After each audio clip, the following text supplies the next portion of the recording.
Добри Димитров Добрев, или по-известен като Дядо Добри, е образ на милосърдието, добротата и смирението. Известен е сред хората като просек, който живее изключително скромно и бедно. Преди много години дарява всичките си имоти на църкви.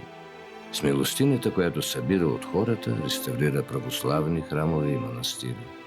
Помага на нуждаещи се и сиропиталища, считани от мнозина за изключително духовен пример на нашето време. Просека, чийто начин на живот го превърна в светец. Добри Добрев е роден на 20 юли 1914 година в малкото китно село Байлово, в близост до София.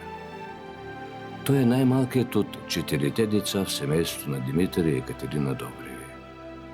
Родителите му се венчават на 3 декември 1906 година. През 1916 година баща му Димитър е тежко ранен по време на Първата световна война, а дни по-късно умира от раните си в Плевенска болница. Едва 2 годишен, Добре и сестрите му остават полусираци. Като единствен мъж в семейството, на невръстния Добре се пада нелеката задача да се грижи за нуждите на цялото си семейство. Още от крехка възраст работи усилено на полето. През 1930 година 17-годишният тогава Добре постъпва на служба при царското семейство като личен телохранител на цар Борис III. До края на Втората световна война сержант Добре Добрев служи предано на страната си. Пред очите му умират другари, вижда разрухата, която причинява войната, но от другата страна среща надеждата и Божието избавление.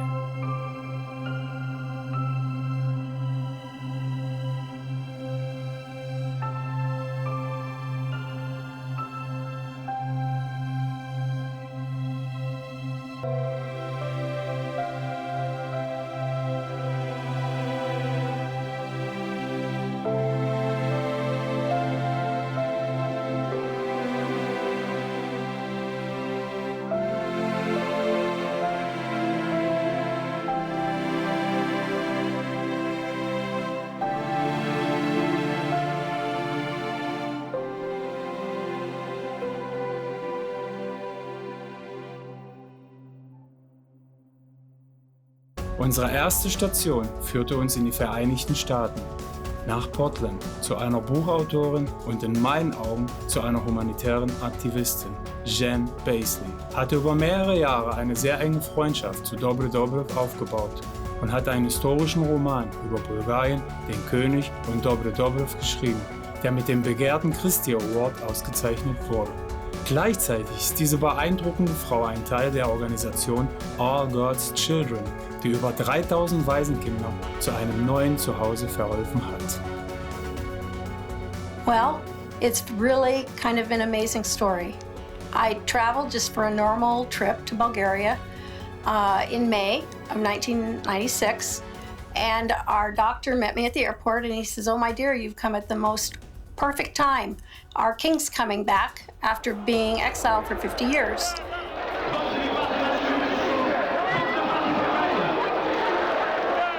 It was amazing to see the king come back to Bulgaria. I saw Dobry way far off, one other moment in the crowd, and when King Simeon came down the street, throngs of people, bells ringing. It was really an amazing moment. All of a sudden, just in the crowd, I saw this man. And he immediately caught my attention. He was dressed like a shepherd, but it wasn't what he had on as much as it was the expression on his face. He was in the middle of that crowd with people teeming around him, and yet he was this solitary figure who was part of it but apart from it. I really would like to take a picture of that man if he would allow me to. I didn't even feel that I had an invitation to take a picture because I just felt something when I looked at his face, like he really was someone set apart. Then he motioned me to come over. He allowed me to take a picture, more than one. He took my hand and he just kind of bowed his head a little bit. And I said, thank you. And then the crowd just kind of swarmed around us again and he was like gone. Него го възприемам като човек, който е разбрал за суетата на света, човек, който живее своята вяра простичко, съвсем елементарно, но съм готов на такъв човек да се поклоня, да целуна ръка, защото той е един пример за смирение на мнозина, дори на нас самите архиереи. За него би го определил като човек, който живее в този свят, но не от този свят. Да бъдеш истински последовател си иска много търпение и постоянство. Според мен да бъдеш във всяко едно призвание трябва да го покажеш с постоянството.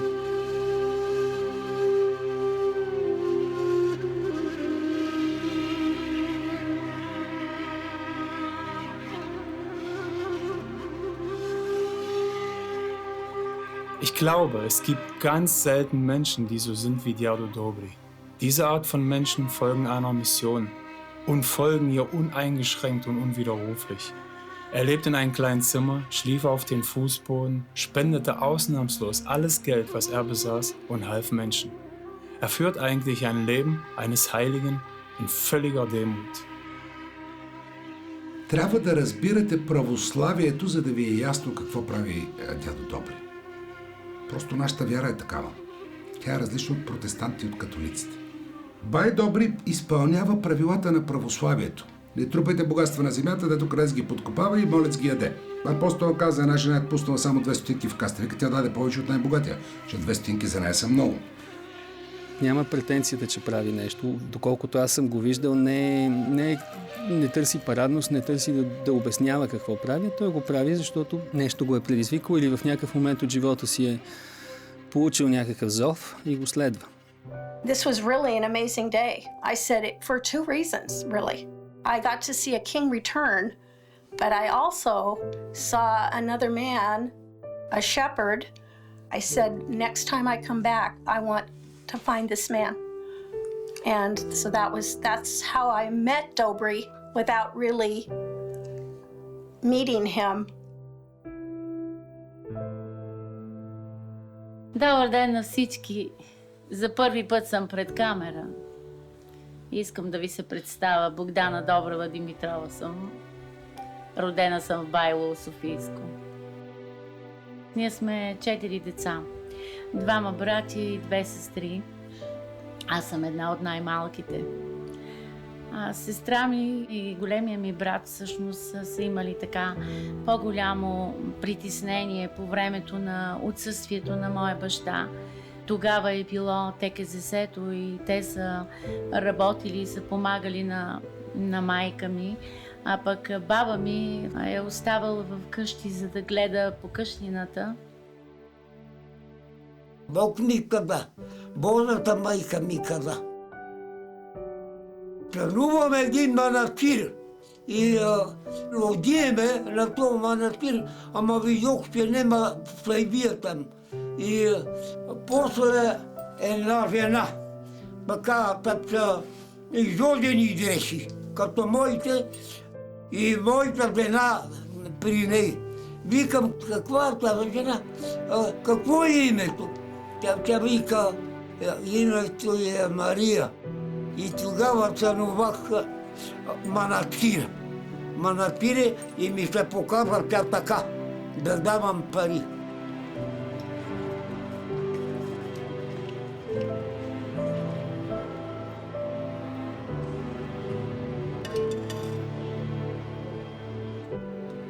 Не е задължително дори да беседваш с дядо Добри. Достатъчно е само да го видиш, достатъчно е да срещнеш неговия поглед, който е изпълнен с много чистота и вяра в Бога. Достатъчно е да видиш неговата протегната десница, която събира, тя не проси, а тя събира дарения за всички църкви по цяла България. Така че за мен човекът, който е променил по време на войната своето сърце, е един достоен пример. Аз съм най-малкият внук от всичките и по някакво стечение на обстоятелствата, щастливо, съм оцелил моментите, които дядо ми си е бил в къщи. внуците, които сме 9, всичките сме възпитани да бъдем честни, почтени хора. Това до някаква част е допринесло и дядо ми. Естествено и баба ми не мога да защото тя основния мотор на всичко беше.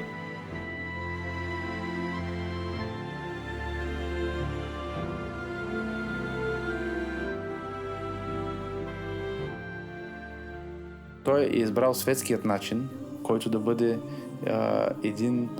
отдал живота си на Бога изцяло, да има изцяло време да бъде полезен, защото неговото семейство, макар оставяйки своето първоначално семейство, неговото семейство е и цялата църква и всички човеци, които той приобщава със своят ярък пример. Така че семейството е в чисто религиозен аспект е много повече извън разбирането на гражданският.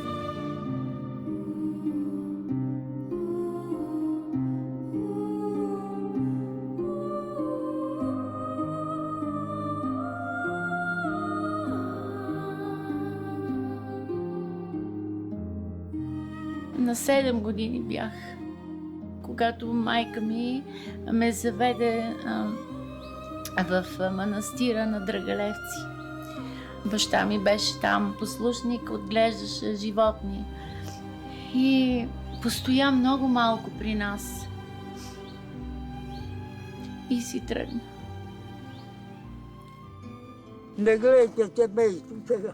Ти, Бог ни оставя некога и без семейство.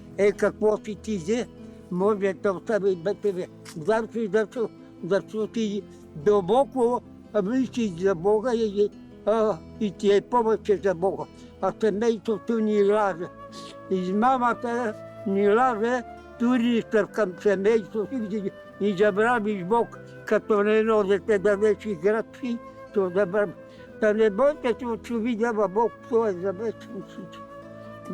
Всичко е да мислите за Бога. Той каза, че най-важното е да дадеш любовта към Бога. Това е най-важно. Така ме е възпитавал, когато е бил при нас.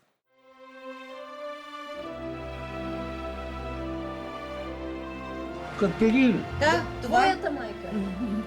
Моята. Да. Катарина. Катерина. Да. Рейбър.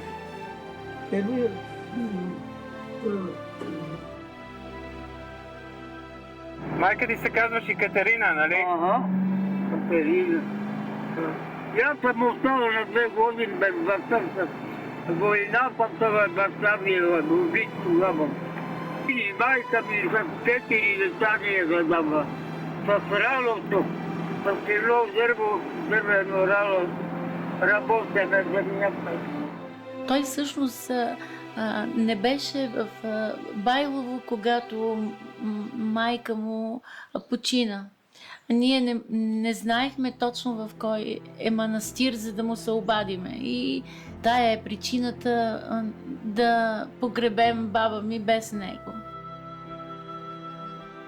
Когато почна да се разбира, че той събира пари за църкви, почнаха да се намират хора, които смятат, че в тая къщичка той събира и държи някакви несметни богатства.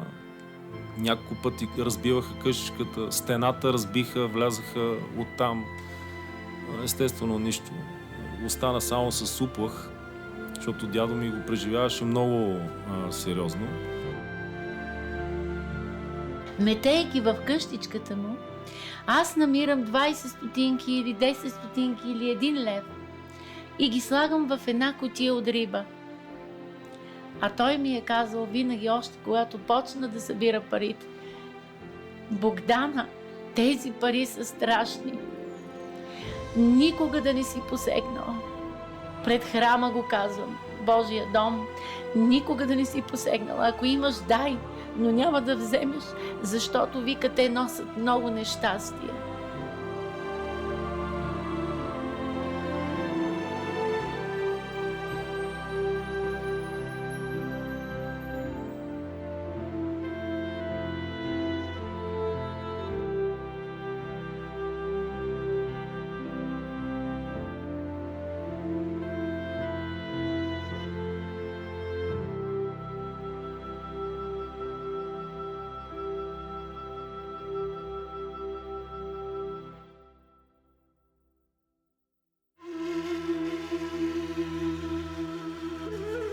I went back to Bulgaria a second time. And when I went, I said to Doc, what I really need to do is I need to find Dobry. But I didn't know his name was Dobry. I said, I need to find that man. I said, we don't have a name, but he says, you have the picture. I said, I do.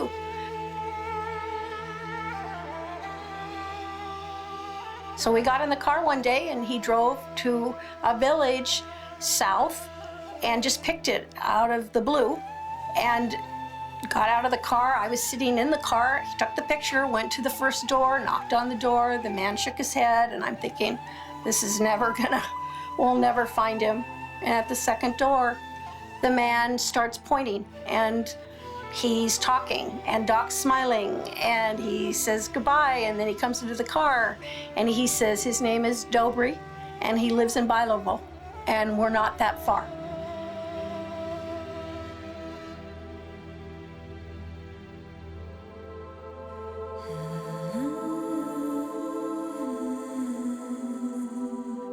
Я се помолих до нея, моли се, предаде ми се от нея, от Америка.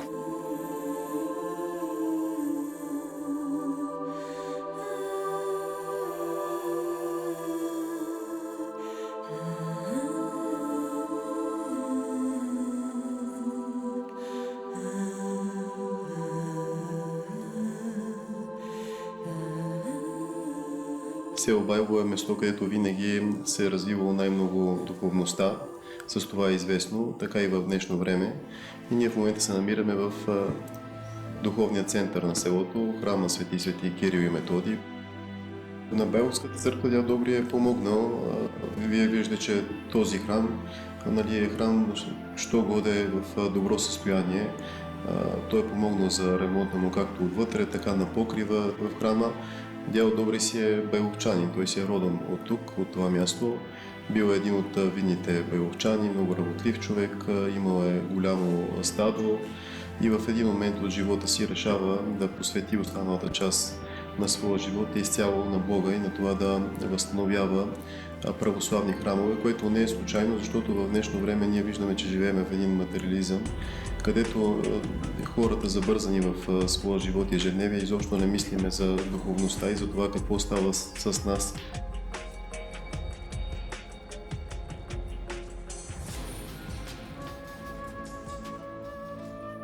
Той четеше страшно много, до 3 часа през нощта четеше. На село бяха просто кабел и фасунка. И той увиваше един вестник, вързваше го отгоре и си правеше насочена светлина, да му е точно над Евангелието, като чете.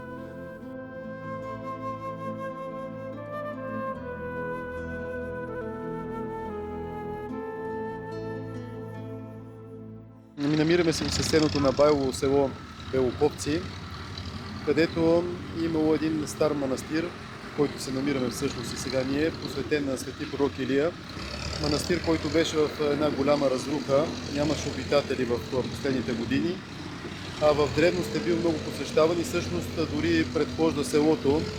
И голямо желание беше на всички ни и лично на Дядо Добри, защото е роден на свети пророк Илия и така особено това, че той е светец, да възстановим отново този манастир в това благолепно състояние, в което е бил. Да сложиме...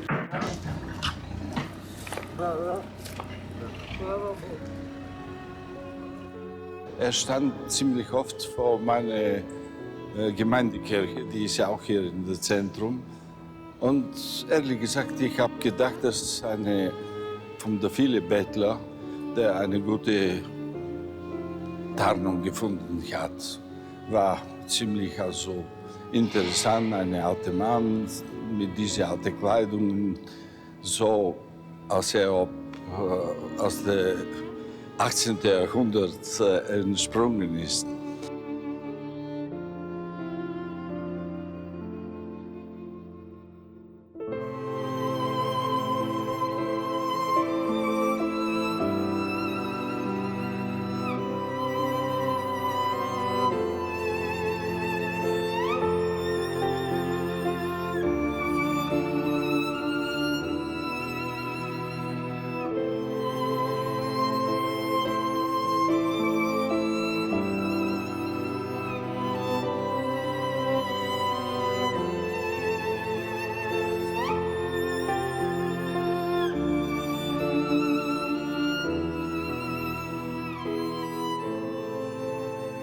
пият, имаш ли директ? Ти пият. Имаше, ма беха изгнили. Тя е някакъв там. Да. Поне те в края там. Да. Облипе човек. Тук пред нас. Ага.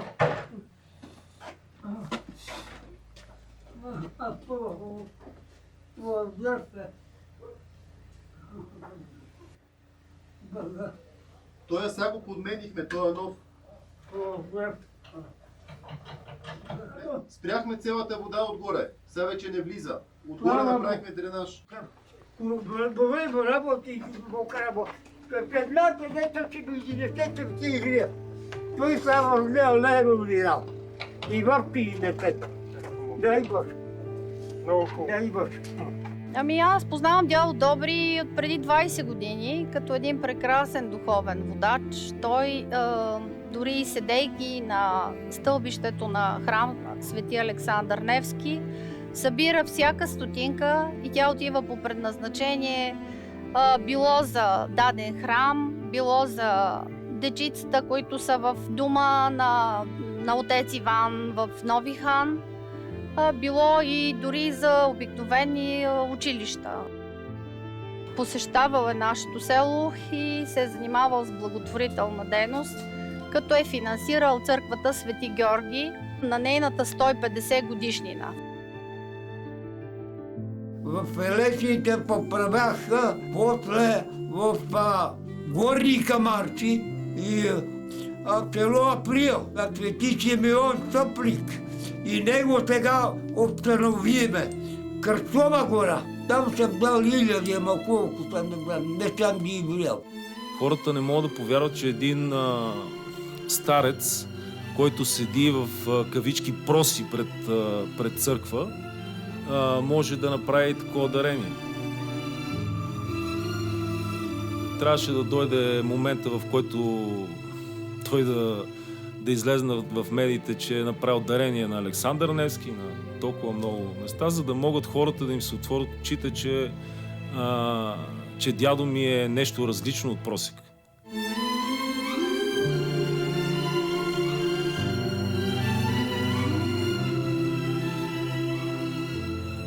На 28 септември 2011 година, когато отидохме за храмов празник на малкото манастирче в скита Покров Богородичен, там за първи път го видях дядо и се получи някаква много силна връзка.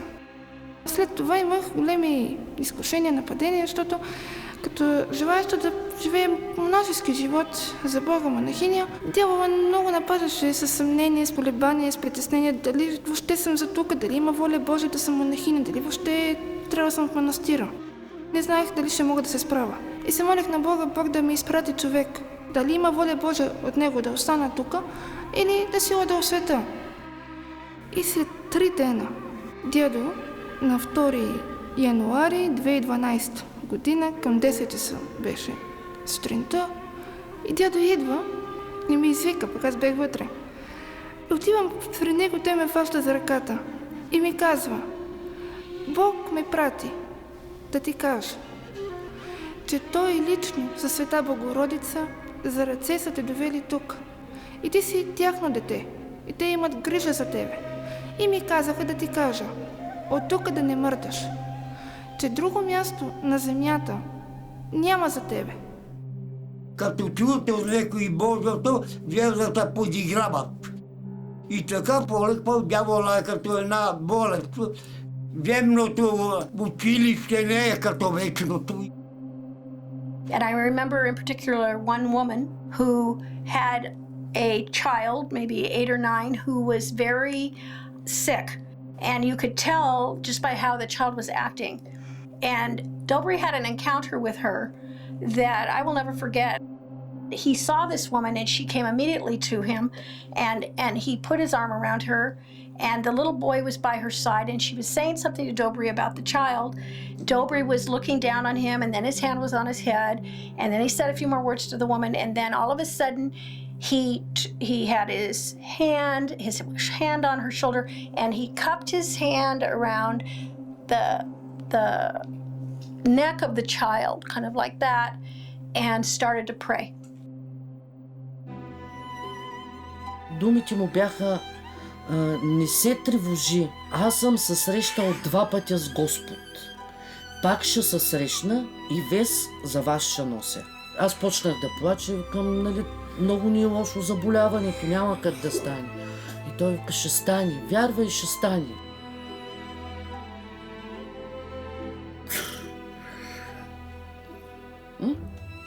Спокойно го кажи, какво ти да. Че се оправя, че... Че трябва да вярваш? Да. И че Бог...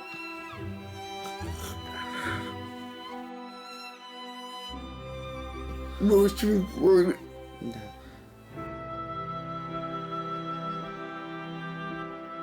You know, in biblical times, whether it was the disciples or Christ himself, and they were walking among the people and they came to him with needs, and that's how the people were coming to him.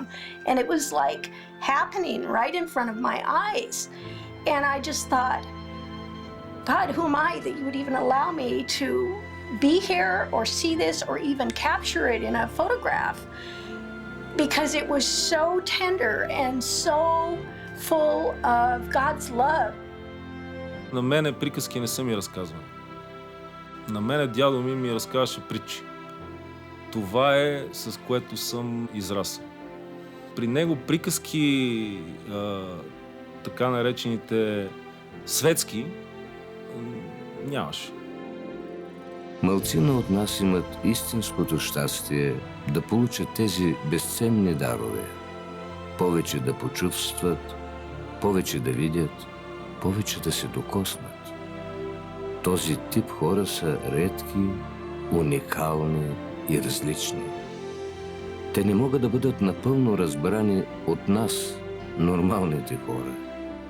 Сигурен съм, че тези хора са изпратени тук, за да отворят очите на душите ни за онова, което става извън пределите на нашето съзнание.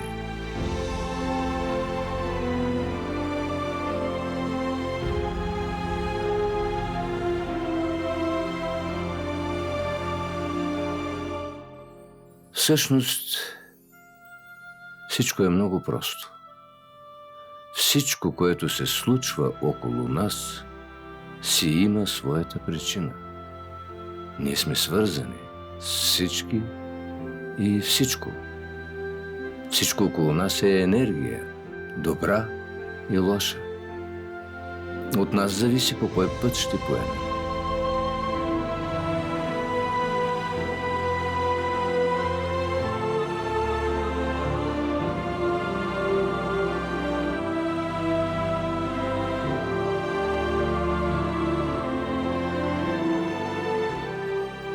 Бог е един. Бог е творец на всичко видимо и невидимо.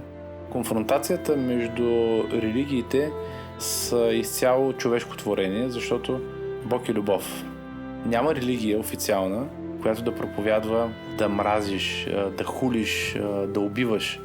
Защото нравствената система, от която произхождат световните религии, тя е една и съща. Това е Моисеевото законодателство. Това са 10 Божи заповеди, което е божественият нравствен закон, който е заложен в сърцата и душите на всички човеци.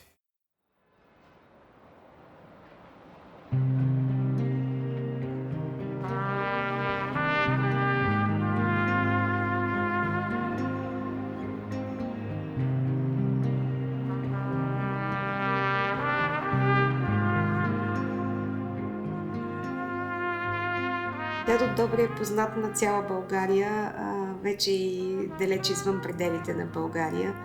Той посреща хората на входа на най-големия храм в София и в цяла България, Свети Александър Невски. Това, което особено впечатлява, това е, че когато дадеш пари, той ти целува ръка. Чувстваш се ужасно, чувстваш се като човек, който не е достоен за това, което прави, но той го прави толкова финно и толкова нежно и връзка светлина с личността си. Той не е срамежлив, той не желае изявата. Изявата означава Бог да не му приеме това, което е правил досега. Значи, когато вие отидете в църква, не бива да съобщавате, че сте донесли иконата или че вие я поднасяте пред Бога. Значи той той е този, който трябва да види нашия подарък, нали така? И той от тук не желая изявата, не че се крие, той просто не иска. И иска делото му да остане пред Бога. Дявола ни е гравит. Ние сме го приели.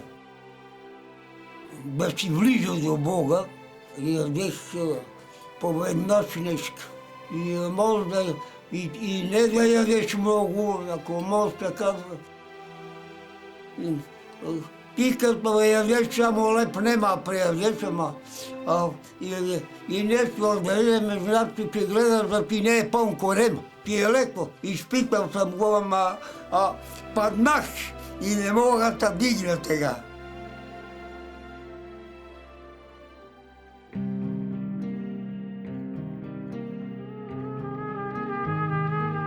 Неотдавна по една наша програма млади хора, графити артисти, изрисуваха калкана на един жилищен блок в квартал Хаджи Димитър и по този начин всъщност ни гледат добрите очи на дядо Добри отдалеч, когато минаваме оттам.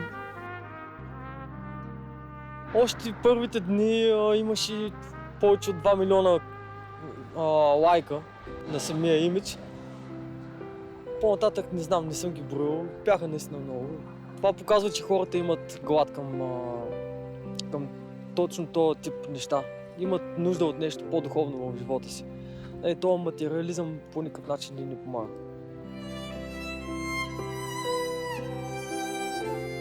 Как се казваш ти? Питър Тимов Ангел.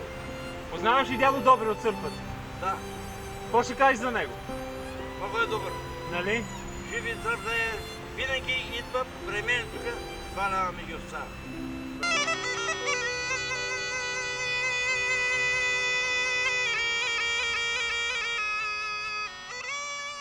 С течение на времето срещнах личността на дядо Добри и когато видях дядо Добри, аз веднага го усетих със сърцето си, че това е истинския герой.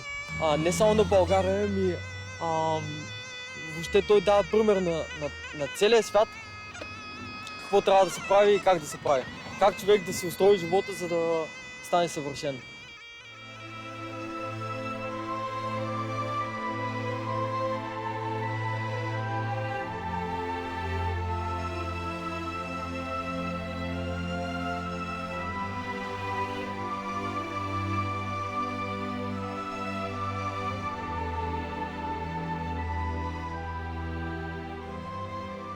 What I came to realize over the years is anything I ever gave him, he kept. He always gave it away. And I thought, that is amazing. And he would in turn always give me something. One time it was 2 loaves of bread. Another time it was a bowl that he had hand carved with a spoon. He put a cross over my head and a necklace. I have his old blue bag he used to carry vegetables in. And you would see him going around the city with that. And those are like precious, precious gifts to me. Much more precious than anything I would have ever given him.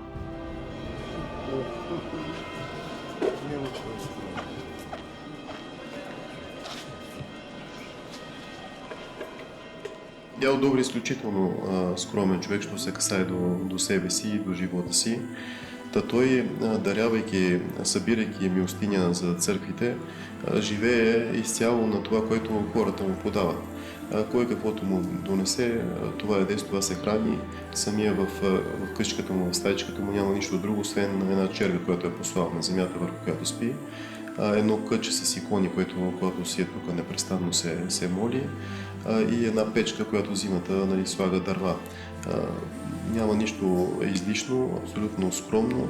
В крайна сметка по този начин наистина това, което прави, пък дава и пример със себе си, със собствения си живот.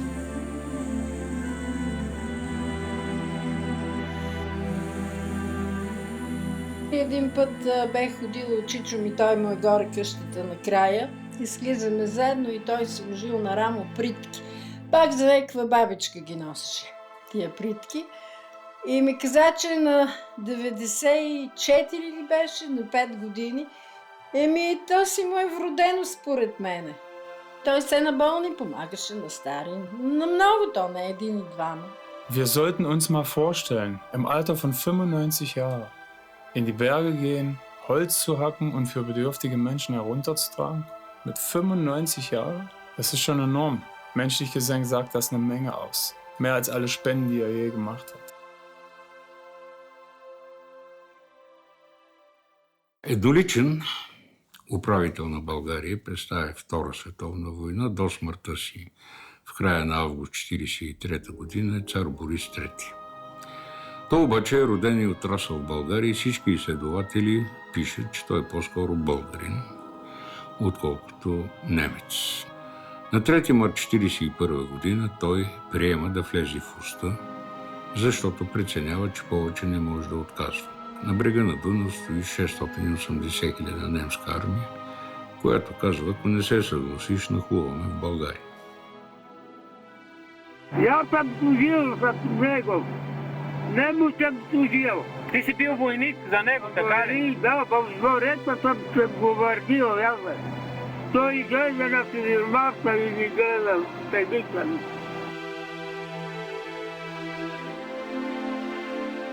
Кажи му нещо на царя. Да говори баща му по неговия път с милостта към народа. Да ви прекръсти Бог, да ви благослови. Well, my father died when I was very, very young, as I mentioned, at the age of 6. I was proclaimed King of Bulgaria in 1943. Then I was 50 years in exile. Then I came back and became Prime Minister of our country for 4 years. And there's a lot in between because I'm pretty old at this stage.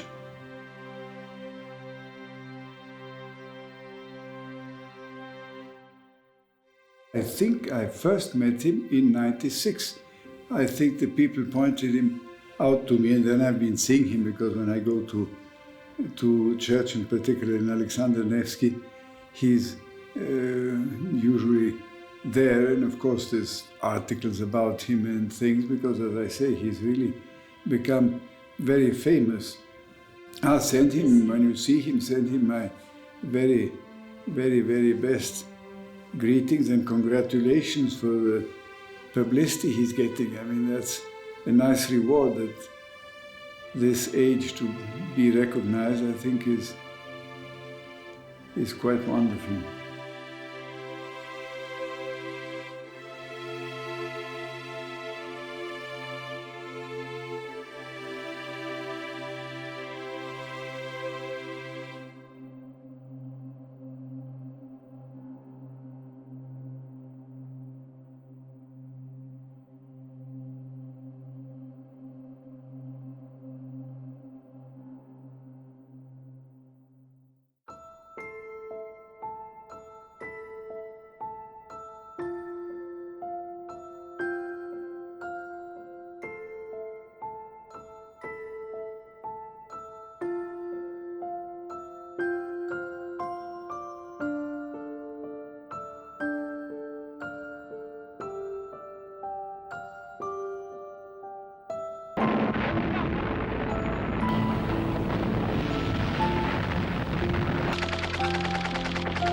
Участва в бомбардировките в София на банката, е бил с някакъв негов там колега, войници са били.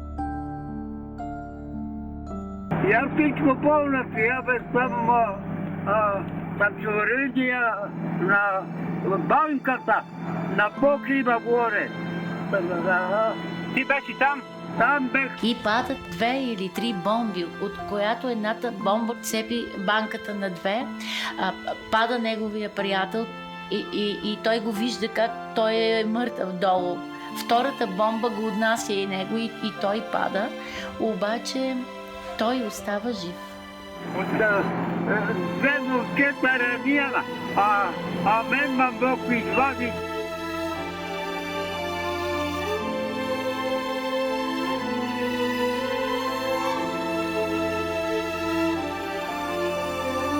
И от този момент Мама каза, че той вика, като че ли изведнъж повярва в силата Господна. Според мен, Бог се е докоснал, несъмнено, до неговото сърце, виждайки разрухата, страданията, виждайки, че изведнъж всичко може да бъде разрушено за миг по време на бомбардировките в София.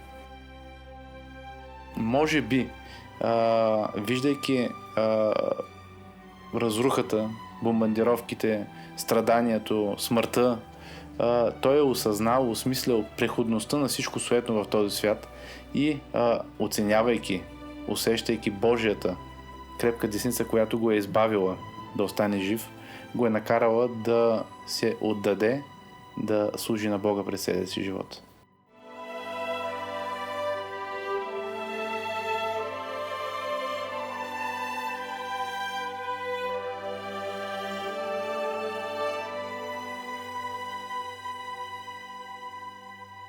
И на него му беше доста трудно и тежко, защото това не е никак лека задача, особено да го правиш във времена, в които хората гледат със съвсем друго око на това, с присмех, с подигравка.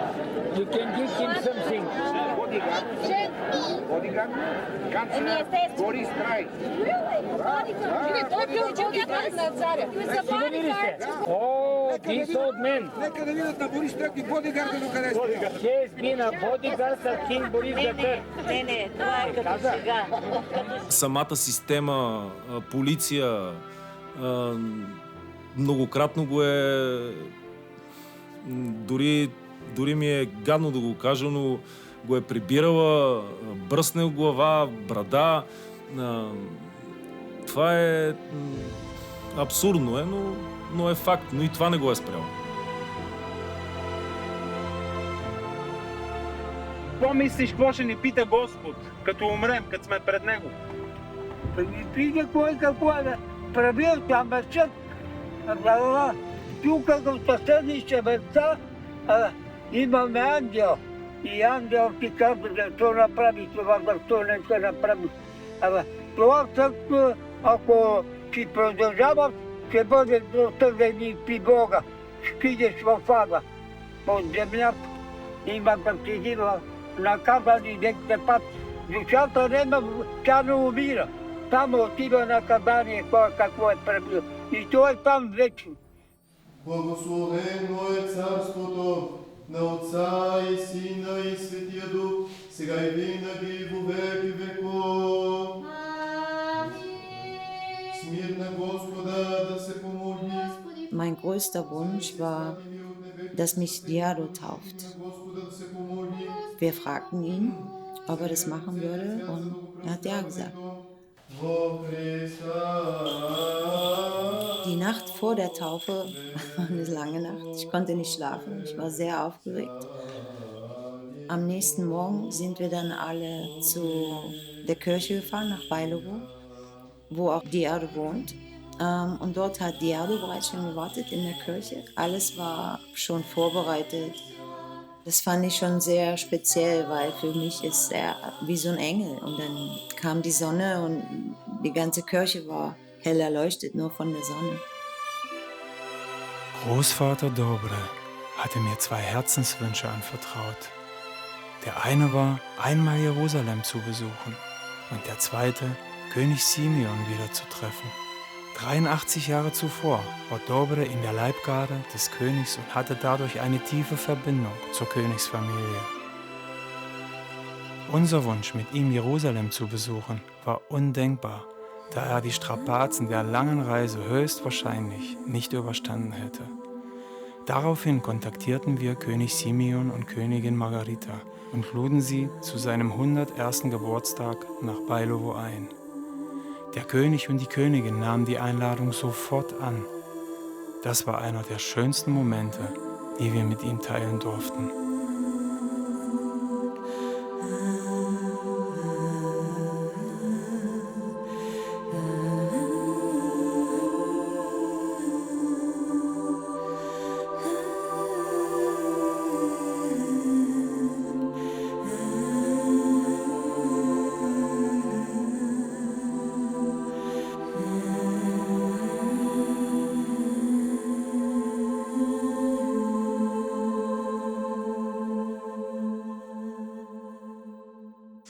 сигурно помните и баща ми и дядо ми. Сигурно. Ами да. И аз съм първиво баща. Ами да. Казва, че е пазил баща ви. 100 години, да. Сигурно, да.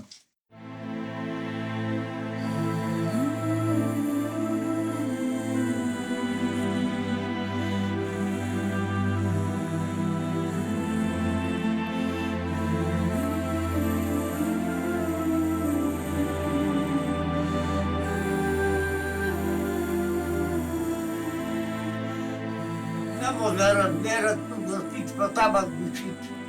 И да видят, че там правили люди, много кълът, че въртат сме грешили и така. Че знаят хора всичка там да си признаят, че сме грешили да ни прости. Това иска като един баща говори. Като каже, когато ти грешиш, кетър ти грешил, ти грешил тази живот ти не грешил. Тогава просто те прощават. Така и Бог се казва. Нема ли вера? Те ми казват хората така, баща ти събира пари, той проси, така ми казваха. От което аз много се притеснявах и го питам, татко, защо ти просиш? Защо, от какво имаш нужда? А той ми вика, аз не прося, Богдана, аз работя.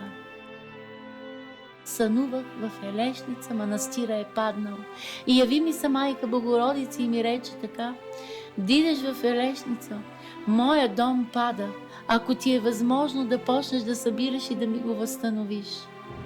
Сега като нещо живото, доброто Бог ти да живееш. И после като живееш с години, толкова се, дойде ти признаят живеето. Дойде признават, че това е на дявола и пегли към него. Така и на този свет допусне. Да си признават и с машините и сега остана на неговите ръце. И ти като не слушаш баща си, ще те вземе дявола, ще остане главен и ще иде това при баща си му се молиш. Така и тия добро се молят па на Бога. Да. Разбрали? Да. Candles are so much of what the tradition is, and it's part of worship. I mean, he'd go for that candle, and no matter who was with me, he'd light the first candle, and then he'd hold that candle out, and he'd light everybody else's till everybody had the light. We could take that example in so many ways, whether we lived in Bulgaria or somewhere else or the United States. That is something that we all should ponder and look at our own lives. He's found true life, and he's found happiness beyond anything that we could ever imagine.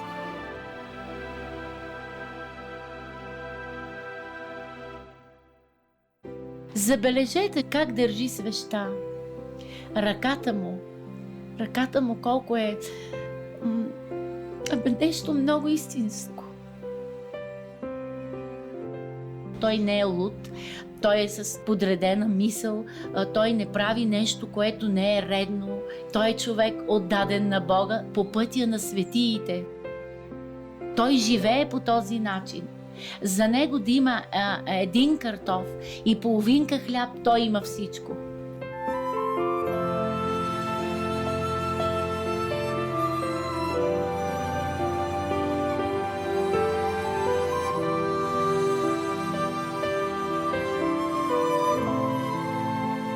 Той си живее в друг свят. Това е неговия свят, а ние не можем да се докоснем до него.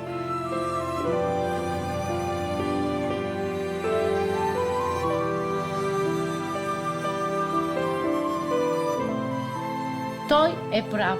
Върви по своя път. Той е изпратен от Бога. Така мисля. So I think he is absolutely God's messenger in this world. He's now 100 years old, and God has blessed him with a long, long life. And that's a promise in God's word, that men that live for him, he promised them a full life that is full right till the end. And I look at him and I think, my goodness, we are seeing this servant of God. Who knows? Possibly we've been entertaining, Bulgaria's been entertaining an angel unaware. He could be a saint. All I know is his heart longs after God, and it is truly his. And God, it says God searches the whole world to find one man whose heart is truly his. And for Dobry, that's what I would say. His heart is truly God's. And whatever God tells him to do, he does. And he does it humbly. He doesn't ask for anything, and he takes less, because that's the road that God's called him to walk. Тия са 7 смъртни грехове. Не лъжи, не крадни, не прелюбодействай. Той унищожава и семейството, и всичкото.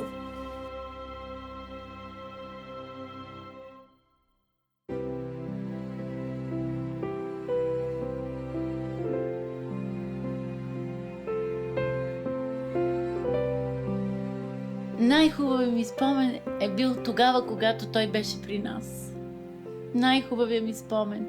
И като тръгвахме в храма, аз съм била на 6-7 години сигурно, той винаги ме гушкаше и вече съм била голяма. Краката ми опираха долу и мама се казваше, стига си я носил така, тя е голяма. Докато той не ме прегръщаше така, аз не заспивах.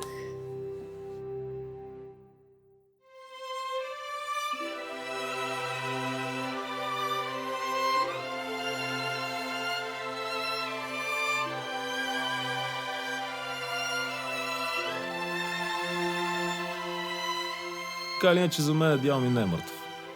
Той си живее и ще живее толкова, колкото ние искаме да живее. Когато го забравиме, тогава всичко ще свърши. Всеки ден една вселена умира някъде там, но се ражда друга.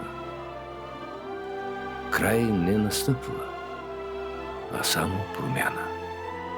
Нещо свършва, но друго започва. Всеки един от нас идва тук със своята мисия и нищо, което се случва по пътя му, не е случайно. We are already in Bailovo to see by Dobry Dobrev, who was a soldier with King Boris III. Here we found him in the mountain as a shepherd.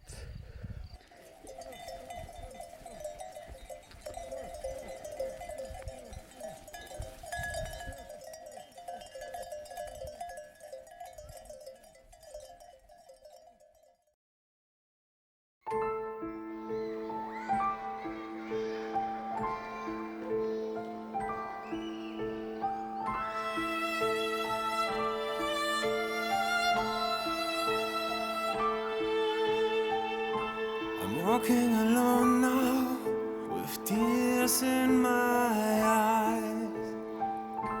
I saw in a mirror and found all the lies on the street to my dreams.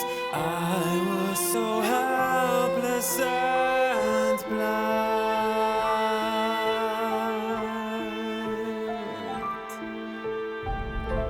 I'm walking too long now to find a stolen light. I go in the darkness to reach the other side.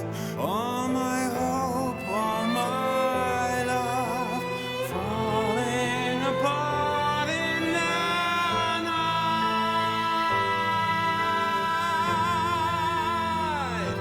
Take away all my pain. Can't feel the pride in my veins.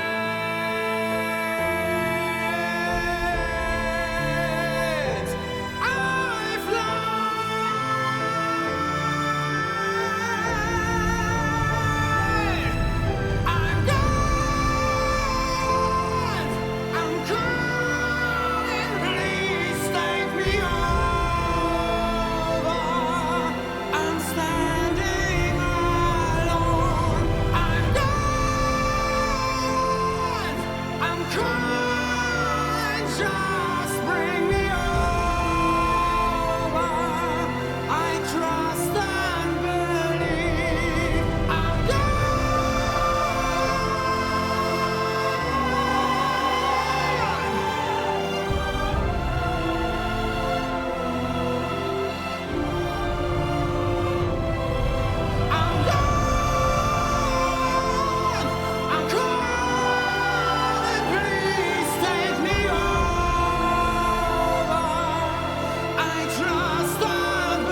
could.